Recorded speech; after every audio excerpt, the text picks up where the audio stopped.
1%ও নাই। বিশেষ করে আমি জামাত ইসলামের নাম করে বলছি, জামাত ইসলাম আজকে বিএনপির সাথে শরিক ছিল, জোট ছিল, ঐক্যবদ্ধ নির্বাচন করেছি, যুগপৎ আন্দোলন করেছি। জামাত ইসলামের ভূমিকা সম্পর্কে নতুন করে বলার অপেক্ষা রাখে না। জামাত ইসলাম 1971 সালে সরাসরি এদেশের মুক্তিযোদ্ধাদেরকে হত্যা করেছে।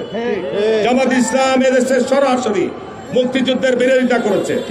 জামাত ইসলাম 1971 সালে সরাসরি তারা বলেছে পাকিস্তান সেনাবাহিনী এবং জামাত ইসলাম হচ্ছে একমাত্র দেশপ্রেমিক।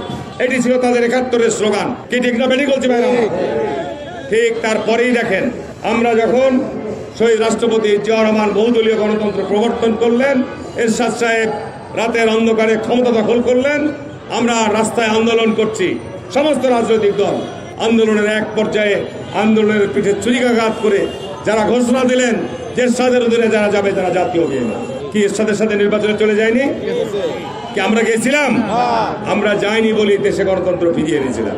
আবার দেখেন 1991 সালে নির্বাচনের মধ্য দিয়ে বিএনপি ক্ষমতায় আসলো, আবার শুরু হলো ষড়যন্ত্র। আবার এই দলটি আওয়ামী লীগের সাথে কেয়ারটেকার আন্দোলনের নাম করে তারা ঐক্যবদ্ধ আন্দোলন করে জামাত আওয়ামী লীগের সাথে যোগপথ আন্দোলন করে দেশে একটা অরাজকতা তৈরি করলো। ফসল কি হয়েছে?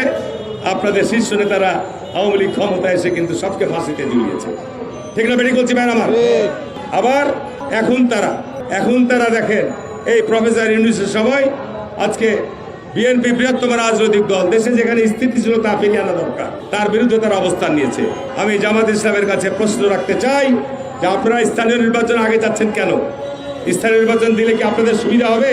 কয়টা আপনাদের স্থানীয় সরকার সারা বাংলাদেশে 4,500